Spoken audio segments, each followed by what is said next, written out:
Welcome friends, एक नए video के साथ मैं प्रोफेसर सीपी फसीन आप लोगों के सम्मुख हाजिर हूं। मित्रों, लोकतंत्र के चार मूल स्तंभ होते हैं: कार्यपालिका, न्यायपालिका, विधायिका एवं पत्रकारिता। ये चारों स्तंभ जिस मंदिर पर खड़े रहते हैं, ये लोकतंत्र के चारों स्तंभ जिस मंदिर को आधार प्रदान करते हैं, उसी मंदिर का नाम संसद है। मित्रों, चाहे लोकसभा हो या राज्यसभा हो, मैं समझता हूं लोकतंत्र के लिए उससे बड़ा मंदिर पूरे विश्व में कोई नहीं हो सकता।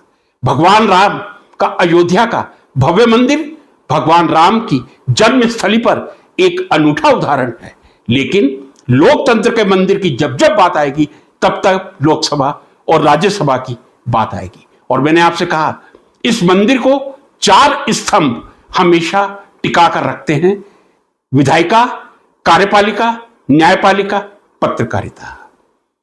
मित्रों, ये हम सबके लिए अत्यंत हर्ष का विषय है कि हमारी बहादुर सेना ने परम आदरणीय हमारे प्रधानमंत्री श्री नरेंद्र मोदी जी के नेतृत्व में जिस कुशलता से ऑपरेशन सिंदूर को अंजाम देते हुए पाकिस्तान को दिन में तारे दिखाए थे, पाकिस्तान में आतंकवाद के अड्डों को ध्वस्त किया था, उससे बड़ा अभिमान इस देश के लिए कोई नहीं हो सकता।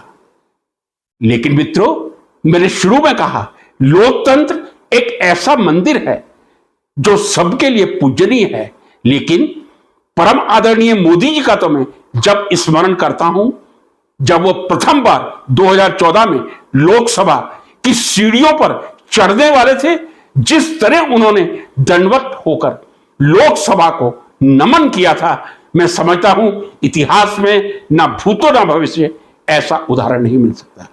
कितनी आस्था हमारी संसद लोकसभा के प्रति हमारे प्रधानमंत्री जी की है। दूसरी बार भी जब संसद में गए थे, उसी श्रद्धा के साथ जैसे मंदिर में हम लोग माथा टेकते हैं, उसी श्रद्धा भावना के साथ आदरणीय नरेंद्र मोदी जी ने लोकसभा में कदम रखा था। नई लोकसभा भवन का जब उद्घाटन हुआ था, जिस तरह संविधान की पूजा हमारे आदरणीय प्रधानमंत्री जी नरेंद्र मोदी जी ने की थी, वो हमारे लिए हमेशा एक आदर्श और अनुकरण का विषय रहेगा। आजकल जो विषय चर्चा में चल रहा है, क्या ऑपरेशन सिंदूर को लेकर, मैंने आपसे पहले कहा, हमारे देश के नौजवानों ने हमारे प्रधानमंत्री जी के नेतृत्व में जिस शौर्य का परिचय दिया है, वो विश्व की कोई सेना नहीं दे सकती। लेकिन संसद यदि लोकतंत्र का एक पावन पवित्र मंदिर है, लोकसभा और राज्यसभा में जो निर्वाचित सदस्य जाते हैं, लोकसभा में सीधे जनता के माध्यम से और राज्यसभा में विधानसभा और लोकसभा के माध्यम से, दोनों में ही जनप्रतिनिधि कहा जाता है। और जनप्रतिनिधि का मतलब यह होता है जो जनता की आवाज को लोकसभा या राज्यसभा में अपने प्रश्नों के माध्यम से या चर्चा के माध्यम से, एक हेल्दी डिस्कशन के माध्यम से जनता के सामने रखे। एक विषय जो चर्चा में चल रहा है कि ऑपरेशन सिंदूर के सफलतापूर्वक ऑपरेशन के बाद संसद का सत्र क्यों नहीं बुलाया जा रहा। मित्रों, यहां मैं ये नम्र निवेदन करना चाहूंगा, यदि लोकतंत्र का सबसे बड़ा मंदिर संसद है, लोकसभा है, राज्यसभा है और चार उसके स्तंभ कार्यपालिका, न्यायपालिका, विधायिका और पत्रकारिता है, तो एक परिवार भी है। लोकसभा और राज्यसभा में जनता के जो प्रतिनिधि जाते हैं, वो देश की, भारत की 140 करोड़ जनता का प्रतिनिधित्व करते हैं। एक परिवार है और परिवार के हर सदस्य को जब कोई प्रसन्नता का विषय होता है, जैसे ऑपरेशन सिंदूर का सफल होना निश्चित रूप से प्रसन्नता का विषय है, तो जो हमारे 22 निहत्तर लोगों की जान ली गई थी 22 से 26 पहलगांव में, उसका दर्द भी सीने में छुपा हुआ है। क्या संसद का सत्र बुलाया जाना चाहिए या नहीं?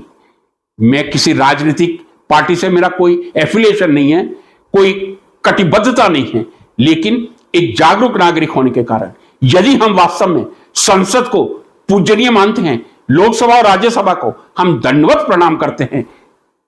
एक परिवार लोकसभा और राज्यसभा का जो समूचे राष्ट्र को प्रतिनिधित्व देता है, उनका एक सत्र अवश्य बुलाया जाना चाहिए।